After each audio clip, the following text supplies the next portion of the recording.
여러분, 우리 맨날 그런 얘기 하잖아요. 아니, 어디까지가 자유고 어디서부터는 안 되는 거야? 특히 표현의 자유 같은 거요. 이게 참 복잡한 문제인데 오늘 이 이야기에서는요. 19세기 철학자 존 스튜어트 밀이 여기에 대해서 정말 놀랍도록 간단하면서도 강력한 해답 하나를 제시했거든요. 그걸 한번 자세히 들여다보려고 합니다. 자, 그럼 시작부터 바로 질문 하나 던져볼게요. 여기 한번 보세요. 만약에 대부분의 사람들이 저건 진짜 말도 안 되는 소리야 라고 생각하는 의견이 있다고 해봐요. 그렇다고 해서 그 의견을 그냥 힘으로 눌러버리는 거 과연 괜찮은 일일까요? 존 스튜어트 밀은 이 질문에 대해서 아주 단호하게 안 된다고 말합니다. 근데 진짜 흥미로운 건 그 이유예요. 밀이 봤을 때 진짜 무서운 위협은 무슨 왕이나 독재자가 아니었어요. 놀랍게도 그 위협은 바로 우리 자신, 그러니까 다수의 평범한 사람들이 만들어내는 그런 보이지 않는 압력이라고 본 거죠. 자, 그럼 밀이 정확히 뭘 걱정했는지 그 핵심으로 한번 들어가 볼게요. 밀은 당시에 막 발전하던 19세기 민주주의 사회를 보면서 뭔가 완전히 새로운 종류의 억압이 생겨나고 있다고 경고했던 겁니다. 밀은 이걸 다수의 횡포라고 불렀어요. 이게 뭐냐면요. 법이나 어떤 물리적인 힘이 아니에요. 그보다는 아니 다들 그렇게 생각하는데 너만 왜 그렇게 튀는 행동을 해? 이런 식의 보이지 않는 사회적 압력 있잖아요. 바로 그게 개인의 생각이나 삶의 방식을 하나로 통일시키려고 하는 힘, 그걸 말하는 거죠. 그럼 이런 보이지 않는 폭정에 우리는 어떻게 맞서야 할까요? 밀은 여기에 대한 해답으로 정말 간단하면서도 아주 강력한 딱 하나의 원칙을 제시합니다. 그게 바로 이 위해 원칙입니다. 정말 중요한 개념이니까 잘 들어보세요. 핵심은 딱 이거예요. 내 행동이 다른 사람한테 직접적인 해를 끼치지만 않는다면 국가든 사회든 그 누구도 내 자유에 간섭해서는 안 된다는 겁니다.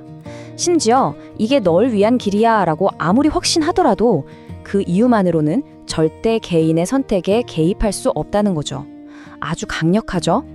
자, 그럼 이 그림을 보면 그 차이가 아주 명확해져요. 왼쪽을 볼까요? 내가 뭐 건강에 안 좋은 음식을 막 먹는다거나 남들이 좀 이상하게 보는 라이프 스타일을 추구하는 거. 이건 자리 관련 행위예요. 그 결과는 온전히 내가 책임지는 거죠. 사회가 이래라 저래라 할 수 없어요. 하지만 오른쪽처럼 음주운전이나 사기, 폭력같이 다른 사람한테 직접적인 피해를 주면 이건 타인 관련 행위가 되는 거고 바로 이때 사회가 개입할 수 있는 정당성이 생기는 겁니다. 자, 그럼 이제 이외의 원칙을 가장 까다롭다고 할 수 있는 문제, 바로 표현의 자유에 한번 적용해 볼까요? 여기가 정말 흥미진진한 부분입니다. 밀은요, 심지어 우리가 저건 100% 틀렸어 라고 확신하는 의견까지도 왜 보호해야 하는지에 대해 4가지 아주 강력한 이유를 듭니다. 첫째, 사실은 우리가 틀렸을 수도 있다는 거죠. 둘째, 설령 그 의견이 틀렸더라도 그 안에 우리가 미처 보지 못한 진실의 조각이 들어있을 수 있다는 거고요. 그리고 셋째, 넷째 이유가 진짜 중요한데 아무런 반박이나 도전을 받지 않는 진실은 그냥 의미 없는 독단이나 편견이 되어버린다는 거예요. 그 생명력을 잃어버리는 거죠. 결국 진리라는 건 이렇게 치열한 토론 속에서만 진짜 살아 숨쉴 수 있다는 겁니다. 미리 한 이 말을 한번 보세요. 정말 강력하지 않나요? 세상 모든 사람이 한쪽을 보고 있는데 단 한 사람만 반대 방향을 보고 있더라도 그 사람을 침묵시킬 권리는 없다는 거잖아요. 이건 뭐 한 명의 다른 목소리가 얼마나 중요한지, 그리고 다수결이 진리의 척도가 될 수 없다는 걸 이보다 더 명확하게 보여줄 수는 없을 것 같아요. 근데 밀류한테의 자유는 단순히 진실을 찾기 위한 도구, 그 이상이었어요. 훨씬 더 근본적인 이유가 있었던 거죠. 그건 바로 우리 각자가 더 나은 인간으로 성장하기 위해서 자유가 꼭 필요하다는 겁니다. 밀은은 인간을 기계가 아니라 나무에 비유했어요. 이 비유가 저는 정말 멋지다고 생각하는데요. 무슨 말이냐면 인간은 정해진 설계도에 따라 똑같이 만들어지는 기계가 아니라는 거예요. 각자 자기만의 방식으로 사방으로 가지를 뻗어나가면서 자라는 나무와 같다는 거죠. 때로는 실수도 하고 남들과 다른 길로 가보기도 하는 그 모든 과정이 바로 성장의 일부라는 이야기입니다. 그러니까 내가 내 인생 계획을 스스로 선택하고 실행하는 그 과정 자체가 우리 정신의 모든 근육, 관찰력, 판단력, 자제력 같은 것들을 사용하는 일종의 정신적 운동이라는 거예요. 이 과정을 통해서 우리는 더 능력 있는 사람이 되는 거죠. 반대로 그냥 남이 시키는 대로, 관습대로만 살면 이런 능력들을 키울 기회 자체를 영영 잃어버리게 되는 거고요. 자, 그런데 말이죠. 다른 사람한테 해만 안 끼치면 뭐든지 해도 된다. 이 원칙 정말 간단해 보이잖아요. 근데 이게 과연 항상 이렇게 칼로 무자르듯 간단할까요? 당연히 아니겠죠. 밀 자신도 이 원칙이 아주 복잡해지는 회색지대가 있다는 걸 알고 깊이 고민했습니다. 그래서 나온 게 바로 이 유명한 위험한 다리 시나리오입니다. 자, 상상해 보세요. 어떤 사람이 곧 무너질 것 같은 아주 위험한 다리를 건너려고 해요. 근데 너무 급해서 위험해요 라고 말해줄 시간조차 없어요. 이때 어떻게 해야 할까요? 만약 여러분이 그 자리에 있다면 어떻게 하시겠어요?